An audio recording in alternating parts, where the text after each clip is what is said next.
Olá, meus amigos, minhas amigas do site Notícias Agrícolas. Estamos aqui nessa segunda-feira para mais um programa Conexão Campo-Cidade, que tem como grande propósito unir o público urbano ao público rural e para que juntos possamos construir um agro mais forte, mais competitivo e mais eficiente. Hoje, ao lado dos amigos Tejon, Antônio da Luz e o Paulo Hermann, nós vamos conduzir aqui os nossos debates em cima de temas bastante interessantes. Ô Paulo, eu queria começar com você. Eu tenho visto algumas declarações no setor de máquinas e implementos agrícolas que esse setor passará daqui para frente como a bola da vez da consolidação, ou seja, que no futuro nós teremos um menor número de empresas atuantes nesse setor, evidentemente com maior porte, maior economia de escala e teoricamente, maior competitividade. Você acredita nessa movimentação? Porque no setor de insumos caminhava nesse sentido, mas as grandes corporações estão tendo muita dificuldade, né, nesse processo de consolidação. No setor de varejo, parecia que ia ser dessa forma também, mas as grandes redes de varejo não conseguiram ser eficientes em gestão, em competitividade, e a gente está vendo aí um crescimento enorme das pequenas redes de supermercado locais e regionais, com aquelas lojas de bairro, sendo muito mais eficientes do que os grandões, né? Então, o que muda nesse contexto aí das concessionárias de máquinas e implementos, Paulo? Bom, boa noite a todos, Marcelo, Tejon, Antônio da Luz, prazer em revê-los e participar mais uma vez desse programa.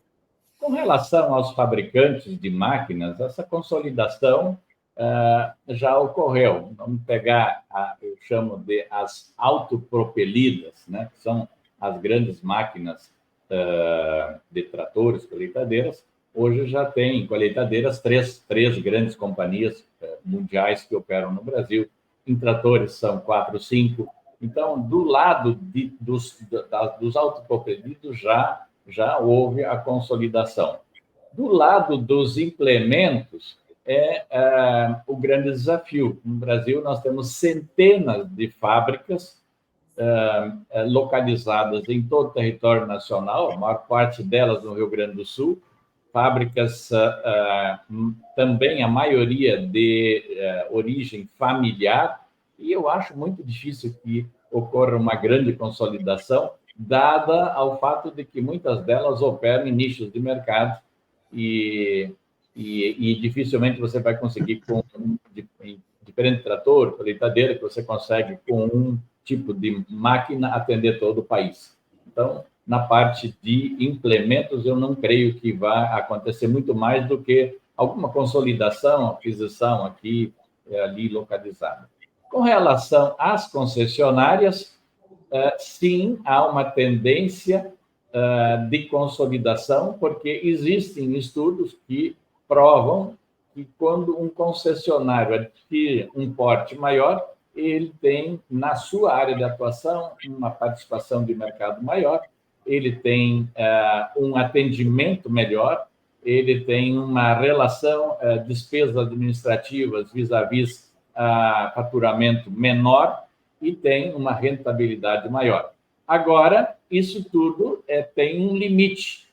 As fábricas normalmente não gostam de concessionários que tenham porte superior a 10% do seu negócio, porque acaba, por outro lado, ficando muito vulnerável se, porventura, um concessionário desses vier a tiver algum problema de natureza financeira ou comercial.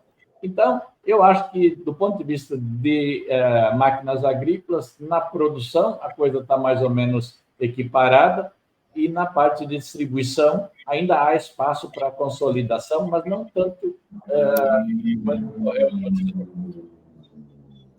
Antônio, sua visão. Muito boa tarde, Marcelo. Muito boa tarde, Tejon, Muito boa tarde, Paulo Hermann, com toda essa grande audiência que nos acompanha. Eu tenho observado de maneira muito semelhante ao que falou o Paulo Hermann agora, inclusive, obviamente não na Farsuma, na minha empresa, volta e meia a gente recebe concessionárias preocupadas com o processo de consolidação que existe nas marcas, e aí muitas vezes as marcas buscam o ponto de volta, e aí tem toda uma questão de valuation, enfim, para ser discutido. Então, a gente monitora o termômetro dessas fusões, né, dentre as concessionárias da mesma marca, pela demanda que nós temos, né? Então, a gente começa a ver que às vezes está mais forte, às vezes está mais fraco, e agora me parece estar um momento bem importante, sobretudo com a dificuldade que o setor passa neste momento de vendas. Nós fizemos um estudo um tempo atrás, Paulo Hermann, e eu vou falar dele e quero te fazer uma pergunta, você que é especialista no assunto. Nós fizemos um estudo há alguns anos atrás mostrando o que levava à venda da máquina, né? Estudos econométricos, para tentar entender o que faz vender mais, vender menos, enfim. E 2 pontos eram bastante importantes. Aliás, 3 pontos eram bastante importantes. Não vou lembrar de cabeça qual que era o peso de cada um, mas o preço das commodities era fundamental para a decisão de compra. A taxa de juros e a disponibilidade de crédito. Esse eu lembro bem. Eu lembro que tinha câmbio, tinha outras variáveis que eram por importante, mas essas eram as mais importantes. E se isso ainda continua desse jeito, Paulo, será que não está na hora do produtor que precisa fazer um investimento neste ano? Será que não é a hora de fazer, hein?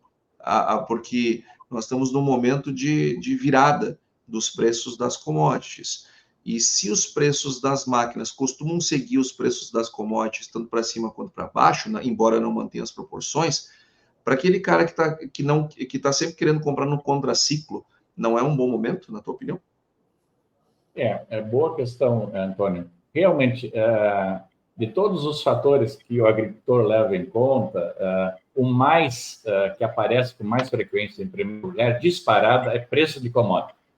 E preço de commodity, o agricultor não acaba fazendo muita conta, né? Ele analisa quantos sacos de soja ele precisa para comprar, é hora de renovar minha máquina e vamos que vamos. Agora, esse é o grande problema, porque muitas vezes o agricultor acaba tomando esse tipo de decisão quando a commodity está no preço a maior, pico de preço, como aconteceu em 2022, 2021, quando a soja chegou e ia a R$200. Só que como isso é um bem de capital e ele é financiado normalmente em 6, 7, 8 anos, quando vem a hora de pagar, essa commodity não está mais nesse preço. Então, a minha recomendação, a vida toda tem sido sempre contra fluxo, né? Todo mundo vai para a praia, é hora para ir para a serra, né? Todo mundo vai para a serra, eu vou para a praia.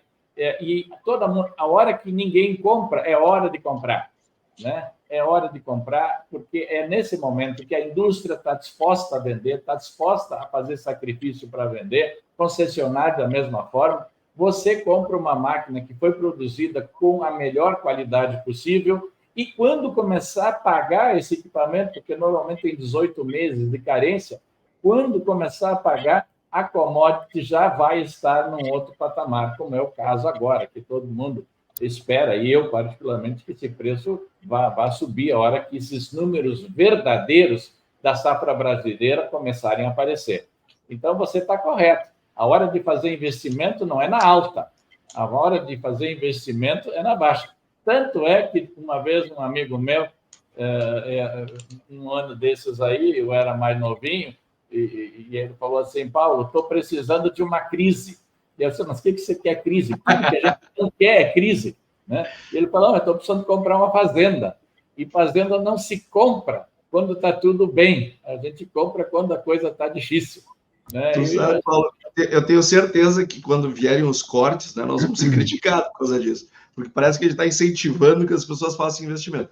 Agora, as pessoas não podem fazer investimento de manada. Quando o preço está lá em cima e a máquina se valoriza, porque as fábricas não conseguem dar conta de ela entrega, é aí que não pode comprar.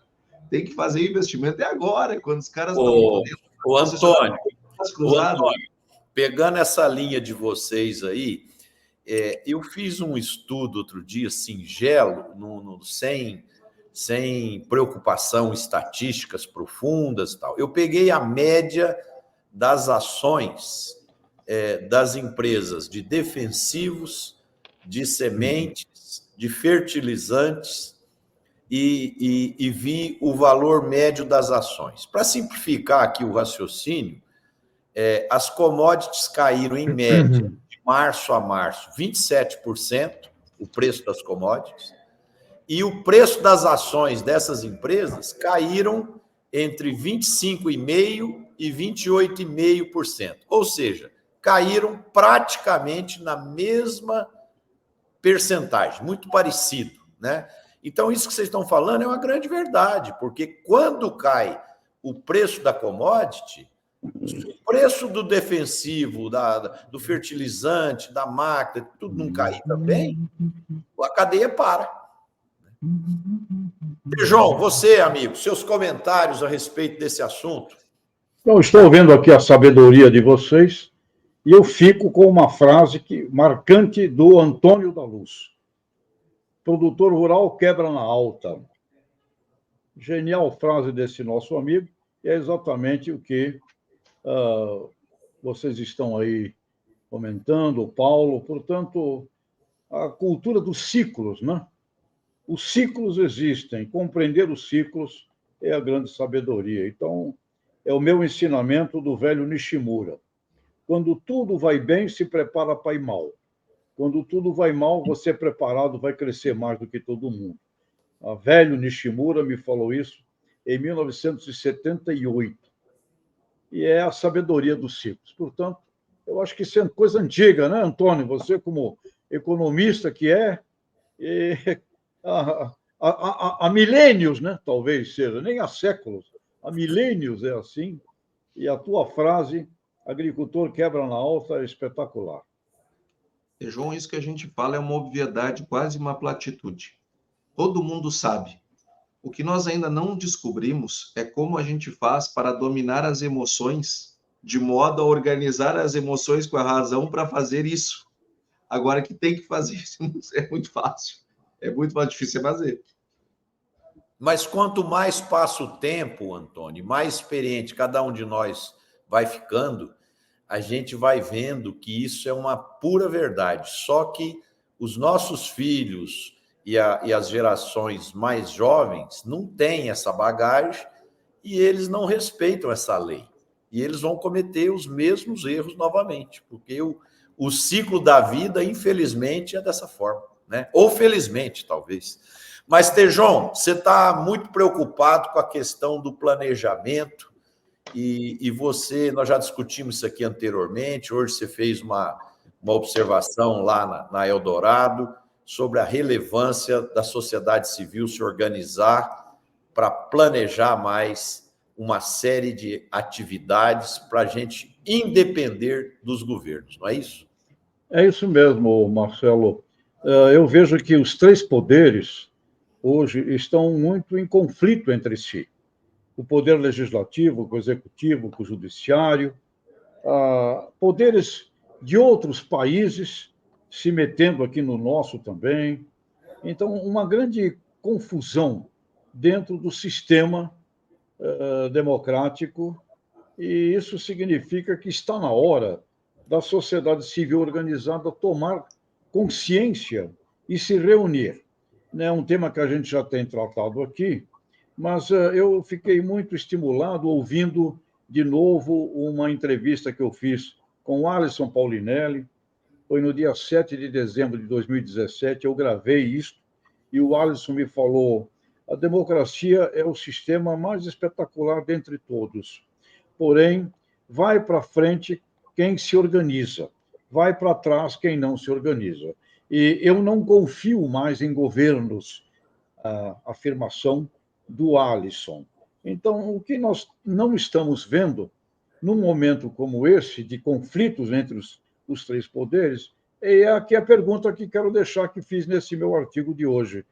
Por que a Confederação Nacional da Agropecuária não se reúne com a CNI da Indústria? não se reúne com a CNC do Comércio, não se reúne com a CN Financeira, não se reúne com a CN do Transporte, não se reúne com a CN da Cooperativa, para ficar nessas, que são aquelas, eu diria, que mexem mais em todo o PIB do país. E quem faz o PIB são esses sistemas, são esses setores. Eu fiquei imaginando aqui, Marcelo e amigos, que 8 presidentes de 8 confederações reunidos poderiam muito bem utilizar suas equipes, o seu grupo, seus grupos de trabalho, tem técnicos muito competentes nessas confederações, e nós poderíamos ter ali o design de um planejamento estratégico conjunto com uma meta muito definida. Qual é o produto interno bruto que o Brasil precisa ter nos próximos 10 ou 15 anos? Então, eu sinto falta desse quarto poder, que seria o poder do empreendedorismo brasileiro, independente de governos. E aí, convocando o lado positivo de governos, mais ou menos numa ampliar aquilo que o RenovaBio conseguiu fazer anos atrás, colocando a indústria, a agropecuária, a ciência, alguns elos do governo, e nos deu aí uma visão, um rumo com relação aos biocombustíveis. Sinto falta disso e não vejo possibilidade disso acontecer exclusivamente a partir do governo. O Tejon, eu já vou abrir para nosso debate em cima disso que você colocou, mas eu quero complicar ainda mais a sua colocação. Outro dia, no programa Líderes do Agro, eu entrevistei um diretor de uma grande multinacional e ele estava dizendo o seguinte, que passou um mês na China e que aqui no Brasil fala-se muito que a China não é uma democracia, e realmente não é, né? Só que, ele falou, lá, eu fiquei 30 dias, eu corria, eu não tinha tempo, eu gosto de correr, eu fazia minha corrida de madrugada, eu corria meia-noite, lá eu posso andar pela rua sem medo de ser roubado, sem medo de ser assaltado, eu vejo as pessoas felizes, o nível de violência é baixo, e agora aqui, que nós temos uma grande democracia, eu não posso sair à noite, porque vou ser assaltado, eu não posso fazer um punhado de coisa, a educação não funciona, a saúde tem problemas, e tal. Então, o que é certo ou errado? Será que existe esse conceito também de certo ou errado e tal? Quer dizer... Mas então, essa corria xingando o Xi Jinping, né? Nesse sentido aí, voltando ao Alisson Paulinelli, né? Ele disse, ele participou de um governo militar, mas ele fez uma grande luta no sentido da democracia, e ele é muito claro nisso, e a entrevista dele está guardadinha aqui comigo, na voz dele. É o melhor sistema, sim, agora, exige sociedade civil organizada. E no caso do planejamento brasileiro, não vejo por que as confederações nacionais empresariais não se reúnem para isso. Assim como cidades brasileiras, onde você tem menor nível de criminalidade, maior dignidade de vida, você encontra nessas cidades exatamente uma reunião da sociedade civil, onde Maringá tem sido um exemplo aí extraordinário a nível do Brasil e as outras. Então, me parece que a voz vamos deixar de pautar e de ser tão pautado assim por governos, não está na hora de reunirmos entidades e, a partir dele, com elas, realizarmos, e no caso de Brasília, 8, 9 confederações nacionais empresariais, na minha opinião, poderiam estar reunidos para um planejamento muito mais intensivo. E aqui eu queria até pedir um pouco a visão do Antônio, porque eu tenho um sentimento, Antônio, você me corrija se estiver errado, de que no Rio Grande do Sul vocês têm um sistema de ótimo diálogo, me parece, com o pessoal da indústria, com o pessoal do comércio, o pessoal das cooperativas, com a Farsul. Eu acho que vocês têm lá um exemplo muito interessante e creio, e aqui vou dizer, creio que essa reunião desse sistema federativo, né, no caso do Rio Grande, a federação, eu acho que isso talvez vocês tenham até ajudado muito a diminuir erros de governo e talvez até a encaminhar aí propostas e caminhos para o próprio governo. Agora, uma reunião das federações, uma reunião das confederações responsáveis por fazer o PIB acontecer, eu acho que seria muito difícil que governos não fossem meio que obrigados a olhar, a participar e até a serem pautados por isso, ao contrário de nos pautarem conforme seus egos e as suas brigas e as suas discussões lá político-partidárias, ideológicas, que não nos levam mais a lugar nenhum. João, respondendo a tua pergunta, sim, no Rio Grande do Sul, as federações empresariais, elas são muito unidas mesmo. Farsul, Fiergs, Fecomércio, são bastante unidas, o que não significa que eventualmente não tenham pensamentos diferentes quando as coisas, cada um está num elo da corrente, evidentemente que às vezes tem pontos que são, que cada um tem um ponto de vista normal que aconteça, mas a essência é de amizade, unidade e de trabalhar junto. E eu tenho muito orgulho de dizer que nós começamos esse movimento não foi pela cabeça das federações, foi pelas assessorias econômicas. Os economistas chefes das federações se dão muito bem, pessoalmente se dão bem. Então, somos alunos da mesma universidade, alguns foram colegas, e passamos a nos reunir, assim como os presidentes se reúnem com muita regularidade, e eu não tenho dúvida que isso ajuda. E, Marcelo, Antônio, eu queria dar aqui um dado... Deixa eu só fazer uma provocação nesse quesito que você acabou de falar.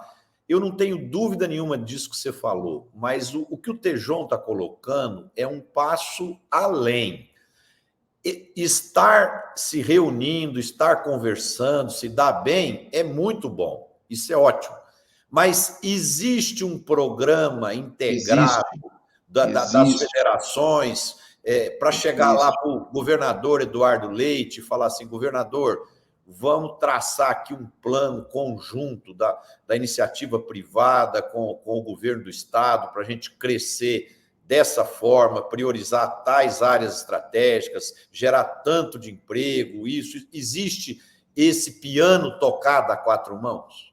Existiu no passado um movimento que se chamava Agenda 2020, que tinha exatamente esse objetivo, para olhar para 2020, nós estávamos lá no início do século, deste século, olhando para 2020, foi um movimento bem bacana. Hoje existe um grupo que se chama Transforma RS, que é justamente o que une as federações, empresários, enfim, e eles se reúnem justamente com esta pauta, com este objetivo. Lógico, né? A gente tem que carregar aqui um piano cansado, que é o governo do estado do Rio Grande do Sul, que é um governo falido por conta de péssimas administrações que aconteceram aqui nos 40 anos, né? Agora, a gente não pode falir a sociedade. Então, existe sim, e ela é bastante forte, bastante atuante. Mas eu queria trazer um ponto para o Tejon, né, para dar razão para o que ele está falando, com um número. Eu também acredito que nós temos que nos unir enquanto sociedade civil. E eu não espero nada de governo. E para quem ainda espera, eu vou dar um número de um estudo que nós estamos fazendo, não está concluído ainda, tá? Mas nós estamos concluindo. Já temos alguns dados para falar. Dos mais de 5 trilhões de reais que o governo arrecada, mais de 5 trilhões, ele tem que tirar dinheiro para a Previdência, pagar os aposentados. Ele precisa pagar os juros da dívida. Ele precisa pagar o funcionalismo. Ele precisa pagar as despesas constitucionais, saúde, educação, etc. Sabe quanto é que tem que pagar as emendas? Tem que passar o dinheiro para o Judiciário, para o Ministério Público, para o Tribunal de Contas, para o Congresso. Sabe quanto é que sobra para o governo gastar? Menos de 1%. 600, 700 bilhões. Sobra nada. Dos 5 trilhões e tanto, a maior parte do recurso já vem gasta. Então, não tem como a gente esperar, Tejon, que o governo... mas ele tem toda essa arrecadação. Sim, mas ela já está comprometida. Se nós queremos alguma coisa, nós mesmos temos que fazer e ponto. Você está certo, o caminho é esse. E crescer, não é, Antônio? Ter uma meta de PIB. O PIB brasileiro, Antônio, se não me engano, é 2 trilhões e 100, por aí, 2,2. Fica quase 10. Que é um não, PIB em dólares, é 2,100. Em dólares. 2 bilhões e 100 de dólares. 2 trilhões. 2 trilhões e 100, é isso aí. Então, é um PIB, para o tamanho do Brasil, é um PIB muito pequeno, ridículo, não é?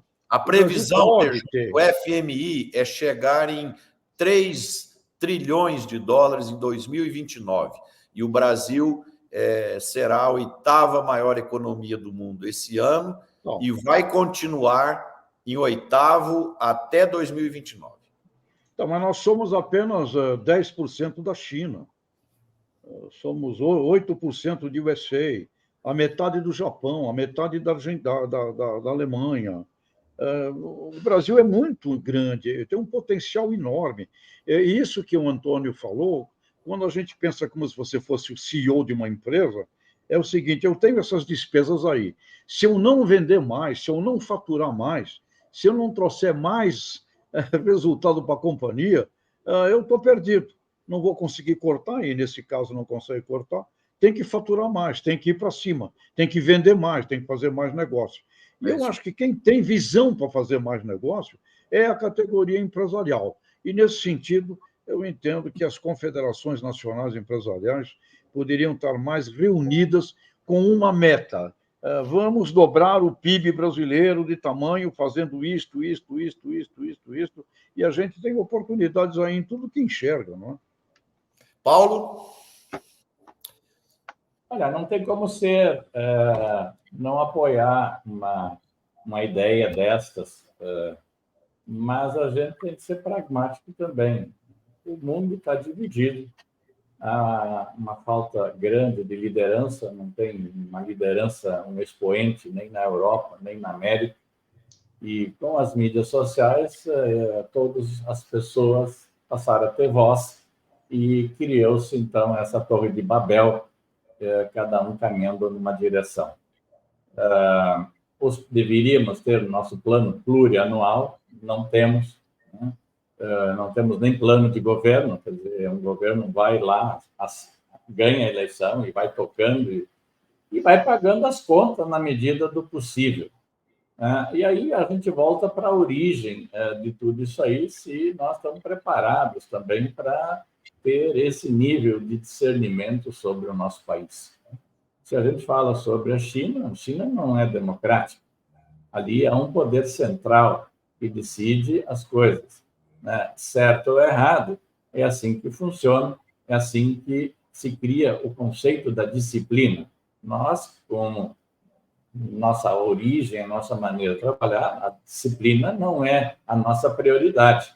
Prioridades são os nossos interesses pessoais. Então, eu sou muito cético com relação à estrutura da sociedade brasileira em se introduzir um planejamento ou uma estratégia de crescimento quando nós temos um Estado comprometido, dominado pelas corporações e com compromissos que você não tem como resolver no curto prazo. Pegando um exemplo do Rio Grande do Sul, se você pegar o serviço da dívida, os inativos e mais a folha de pagamento, pouca coisa mais para a máquina, ali vai 90 e tantos % da receita. Só tem uma forma, como o Estado não fabrica dinheiro, não produz riqueza, é tirar da sociedade. Quando se fala em tirar da sociedade, que é a discussão que tem no momento no Rio Grande do Sul, para passar de 17 o imposto modal para 19, há um constrangimento generalizado, uma consternação generalizada,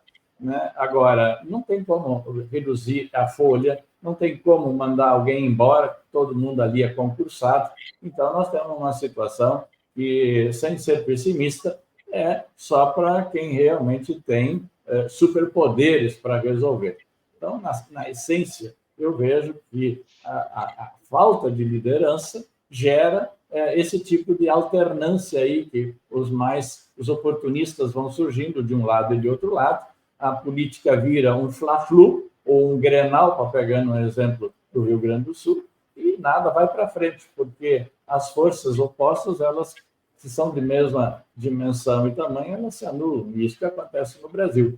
PIBinho aí de 2 trilhões de dólares não vai longe, né? Principalmente quando nós temos um país extremamente carente, não só de infraestrutura, mas também, principalmente, de renda per capita. Acrescenta mais aí o fato de que nós temos boa parte da população vivendo de problemas sociais, de programas sociais, que se eles voltarem para o mercado de trabalho, perdem a programa social, então você também tem um incentivo ao não trabalho. Sair fora dessa dinâmica em que a população é incentivada a não trabalhar, as corporações dominando o Estado e as suas decisões, fica muito difícil achar que a empresa privada vai conseguir dar um jeito nesse país. Agora, eu estou entendendo que é consenso nosso que os governos não têm condição de fazer os investimentos. E a gente vê alguns exemplos. Por exemplo, hoje tem uma notícia na mídia dizendo que 43% do milho exportado pelo Brasil saiu pelo Arco Norte, que são portos privados, né? Será que o caminho da solução, seja para os estados, municípios e para a União, não seria as parcerias público-privadas ou as concessões? Será que isso não resolveria grande parte do problema? Sua pergunta, Marcelo, é muito importante. Eu diria que presidente do executivo brasileiro, realmente bem intencionado, ele convocaria o setor privado, elegeria ali um núcleo de trabalho, e creio que através das confederações nacionais empresariais, e criaria um planejamento junto com a iniciativa privada. Este presidente da República, este CEO do país, sem dúvida alguma, teria um enorme sucesso, porque nós temos aí 500 bilhões de dólares no sistema do agribusiness brasileiro, tá certo? Isso tudo é reunião da indústria, do comércio, do serviço e da agropecuária. Foi feito por iniciativas extraordinárias de pessoas. Pessoas construíram isso, e alguns heróis, né? Em alguns momentos de governo, mas em alguns heróis, tá certo? Mas foi uma construção humana brasileira, extraordinária. Esta tua questão, não tenho a menor dúvida. Um CEO do Brasil convocaria, sim, a iniciativa privada para ações de desenvolvimento, mas botando metas, objetivos concretos para serem atingidos. Não precisa ser como na China, em que a gente era maior o PIB brasileiro do que a China há 50 anos atrás.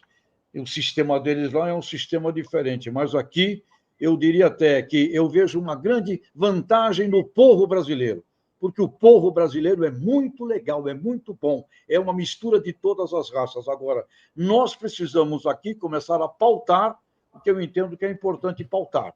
Podemos dobrar o tamanho do Brasil, efetivamente reunindo o melhor do que temos aqui da nossa inteligência. Então, Marcelo, na minha visão, não tenho dúvida nenhuma do que você falou, é fundamental. Marcelo, eu queria conectar ao que disse o Tejon e ao que você disse e o seu xará, Marcelo Silva Len, que falou agora há pouco, aqui entrou a mensagem dele. Ele dizia como esperar uma projeção de PIB de um governo que não tem preocupação em não gastar.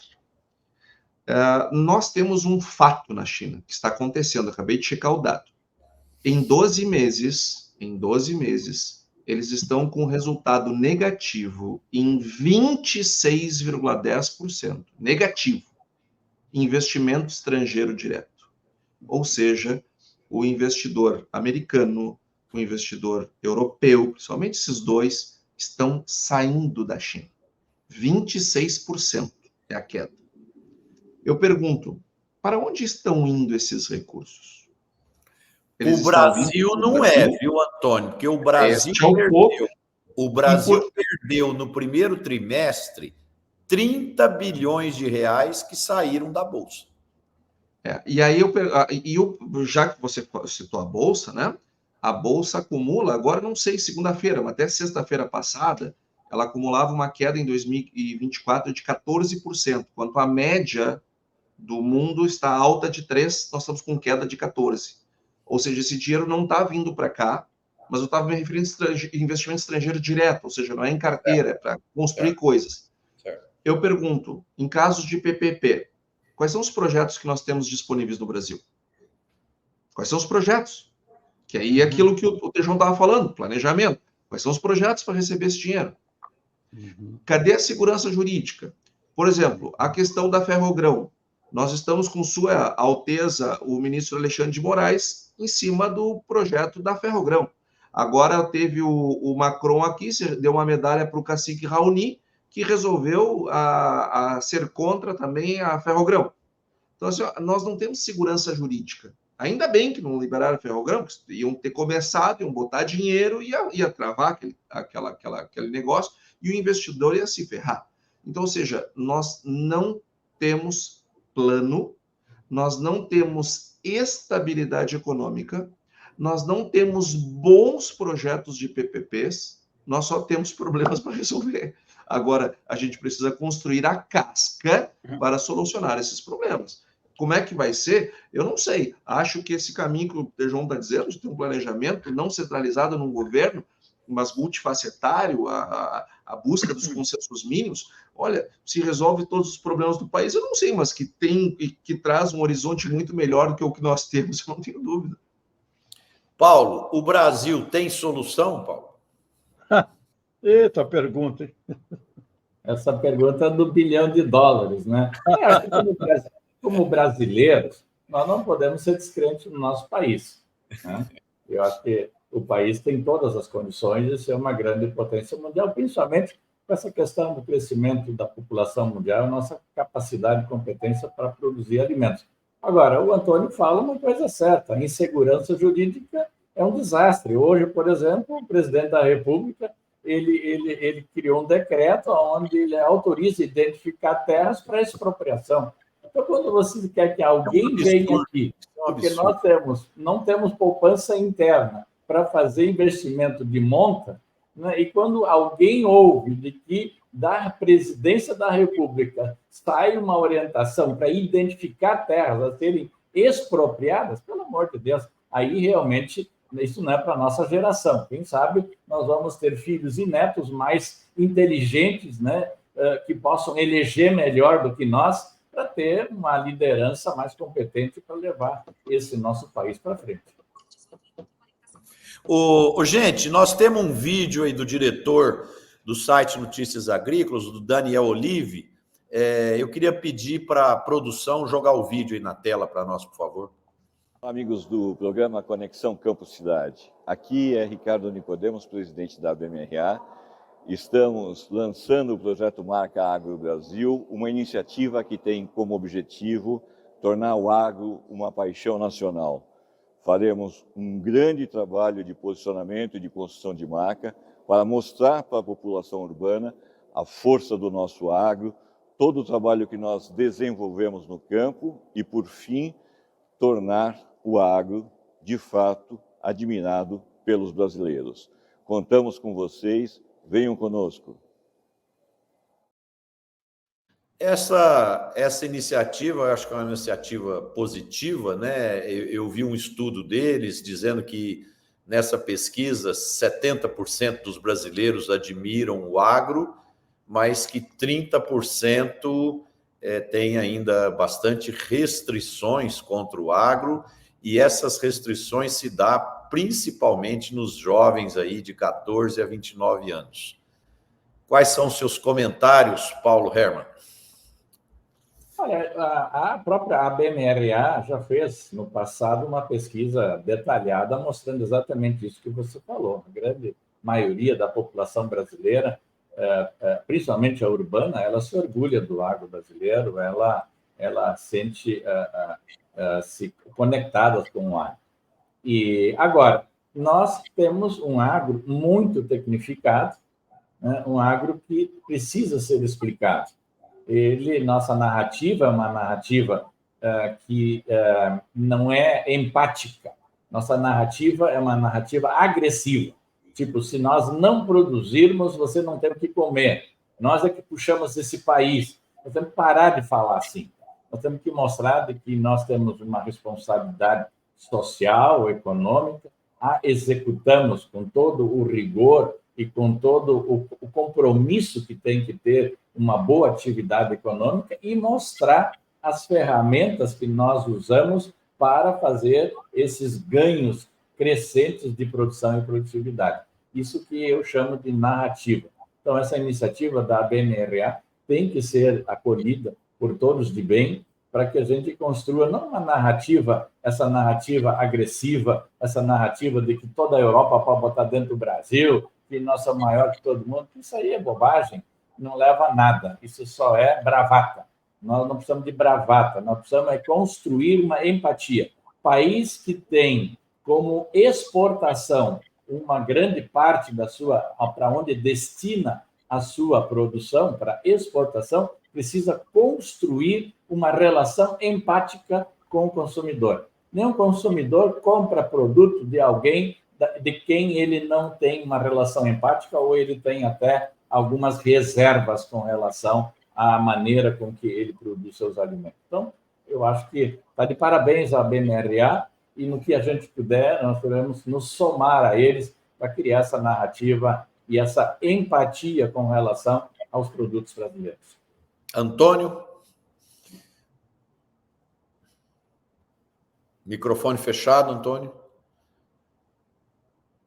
Desculpa, eu quero ouvir o Tejon a respeito disso, ele que é especialista nesse tema de imagem, de comunicação. Agora, eu acho que todas as iniciativas que vierem no sentido de divulgar o que é feito, como é feito, para quem é feito e o bem que faz, tem que ser saudada. E me parece que esse é o espírito da entidade com a campanha.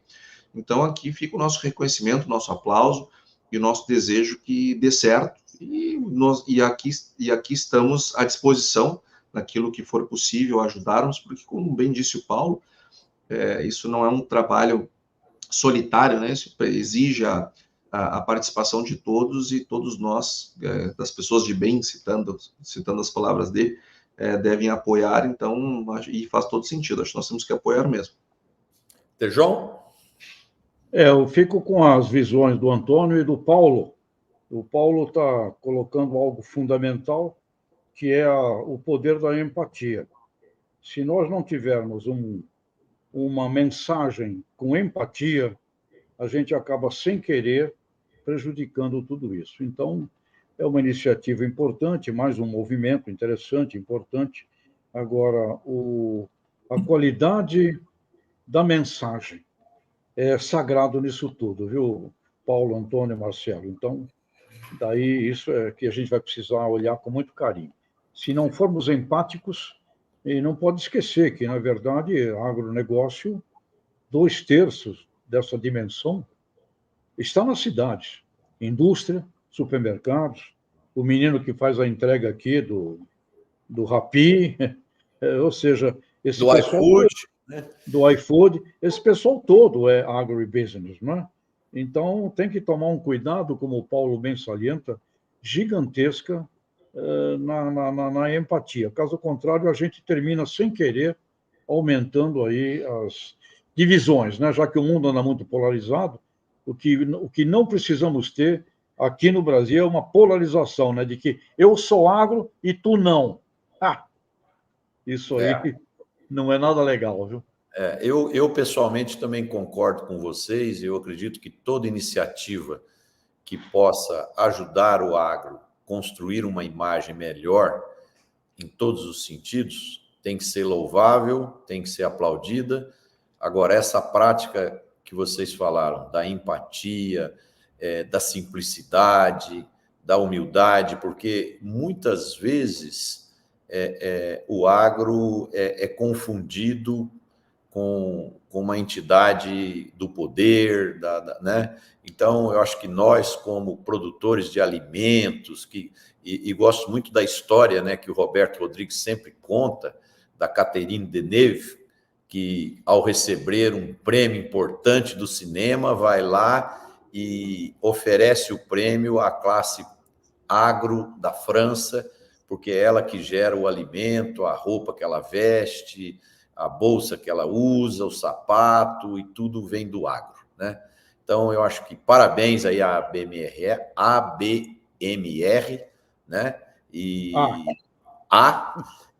Exato, faltou o AD Agribusiness, colocado em 2002, para não ficar somente a BMR.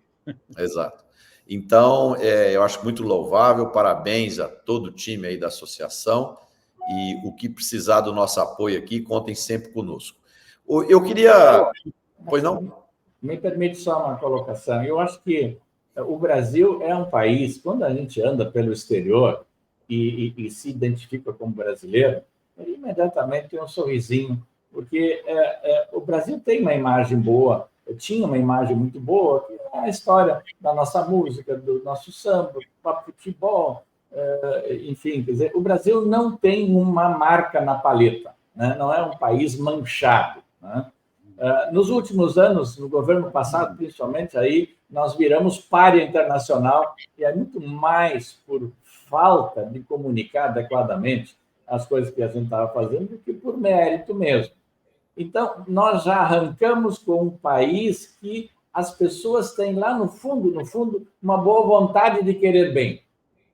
O que nós precisamos é conectar esta boa vontade. O Brasil é um país legal, nós não entramos em guerra, nós não temos disputa territorial, não é um país que ameaça o mundo com outras coisas. Então, nós somos gente boa por definição. O que nós precisamos agora é conectar o agro com isso, trazer o agro junto, mostrar que o agro é parte desse Brasil empático, desse Brasil que quer melhorar de vida, desse Brasil inclusivo, desse Brasil que tem a maior população, né, de estrangeiros, que acolheu todo mundo tão bem aqui, tem a maior colônia japonesa, a maior colônia alemã, nós temos os africanos, nós temos gente de todas as etnias aqui. Isso nos faz forte, né? Agora precisamos conectar o agro com isso aí.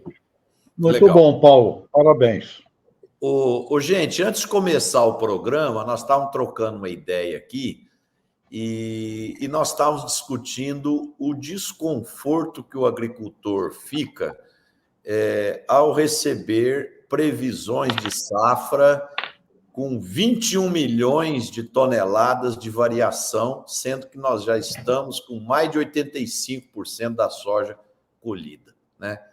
Então, eu queria ouvir vocês, o que nós, brasileiros, podemos fazer para termos previsões de safra mais precisas, mais seguras e não ter essa variação da entidade que fala que vai dar menos, que é 135 milhões, e a entidade que fala que vai dar mais, que é 156 milhões. Então, o que fazer? Porque é muita variação, nós já discutimos isso num outro programa, né? Mas esse problema continua, e isso confunde o mercado, confunde o agricultor que está querendo se planejar para vender ou não vender. Qual a visão de vocês? Posso começar, Marcelo? Bom, Paulo, por favor. Vamos lá. Eu estou de pleno acordo, acho que é um absurdo você, em uma produção que inicialmente estava planejada de soja, né, 160 e poucos milhões de toneladas, nós agora temos uma diferença de 20 milhões. Então, um país que tem a nossa relevância em termos de volume de produção, nós somos grandes na maior parte das commodities agrícolas, não faz sentido nós não termos um observatório nacional, um centro estatístico nacional estruturado com credibilidade para que se transforme na referência de todo mundo. Na medida em que nós temos uma Conab que diz um número, o IBGE que diz outro número, todo mundo se sente no direito de ter o seu número. E aí nós vamos desde 135 milhões de toneladas a 157 milhões de toneladas, com praticamente a colheita a mais de 80% realizada. Isto só beneficia a especulação. Isso só beneficia a especulação. E os únicos que perdem com a especulação são os produtores. Então, eu vejo com muita tristeza essa profusão de números, tem mais de 20 números. Então, a primeira coisa que eu acho que nós deveríamos fazer é vamos parar de fazer. Tem um monte de consultorias que está fazendo previsão de safra. Vamos parar com esse troço, gente. Deixa a gente estruturar, vamos criar um programa. A Tereza Cristina, quando ministra, já quis criar uma grande entidade que fosse a nossa referência em termos de economia e de estatística, principalmente para o agro brasileiro. Inclusive para orientar políticas econômicas.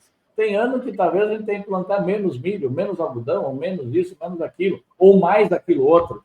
Então, essa grande, essa empresa estratégica, ela está fazendo falta, principalmente pelo tamanho e a relevância da nossa produção e o quanto isso mexe com o mundo, porque o mundo está de olho aqui e, obviamente, está todo mundo tentando tirar um pedacinho do nosso resultado. Não fosse por isso, os americanos não estariam comprando navios e navios de soja brasileira, se eles também são grandes produtores de soja. Antônio? Marcelo, eu acho, em primeiro lugar, que um grande problema nosso, né, é a falta de memória. Nós temos pessoas, nós temos empresas que estão há décadas falando coisas que não se confirmam e continuam tendo voz, continuam tendo espaço na imprensa, continuam tendo prestígio, palestras lotadas e cachês elevados. Então, acho que a primeira coisa que nós deveríamos avaliar, eu não tenho nada contra as consultorias fazerem pesquisa, pelo contrário, isso eu tenho um pensamento um pouco diferente do Paulo. Acho que cada uma tem que fazer mesmo, mas tem que saber que vai ser cobrada. Porque é muito fácil jogar um número ao vento e depois o número dá outro completamente diferente e no outro ano está lá de novo falando as mesmas coisas e recebendo os mesmos espaços. Que é o que acontece nas pesquisas de... eleitorais, não é muito diferente. Eleitorais, né? Não é muito diferente, mas a pesquisa eleitoral, pelo menos uma delas, teve que mudar de nome, né?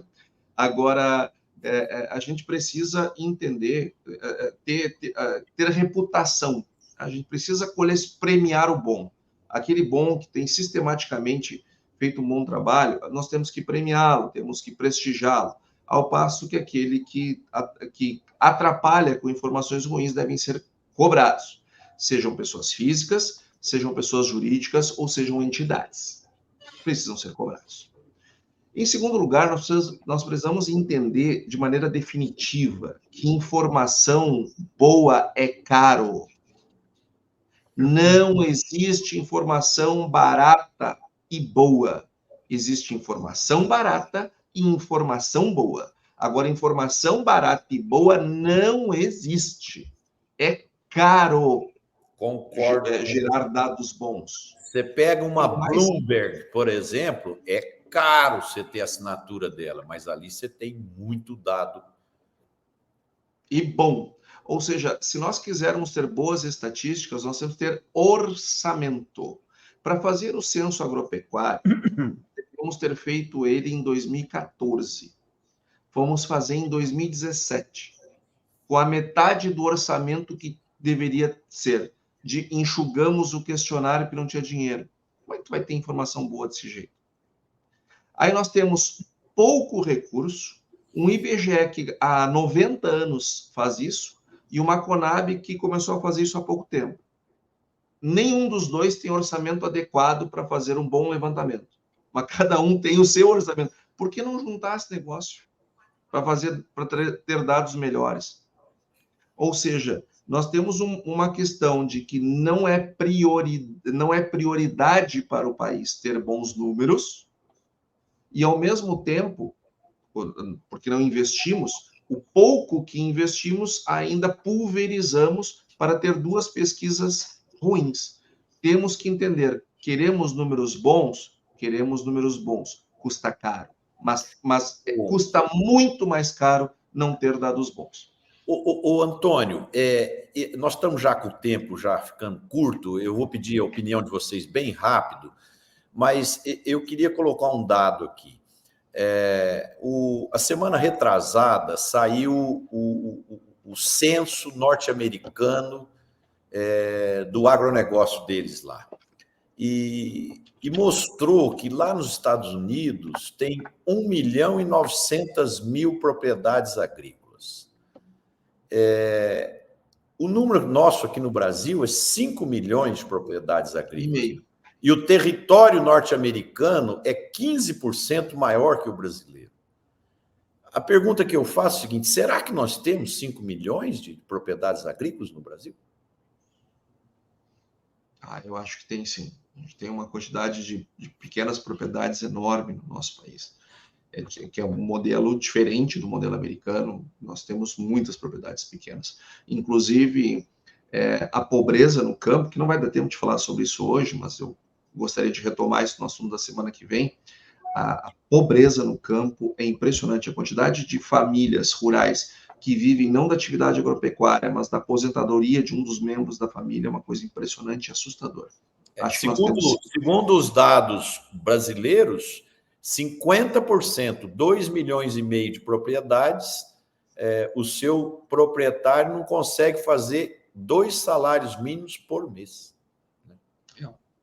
Bom, bem-vindo ao Brasil. E a área útil brasileira é muito maior do que a área útil dos Estados Unidos. Precisa computar isso também. Paulo, algum comentário aí, Paulo? Eu acho que eu vou na linha do Antônio. Acho que realmente, eu não sei se 5 milhões e meio, esse número, às vezes, no Brasil, alguém levanta o número, depois fica repetindo e acaba se transformando numa verdade.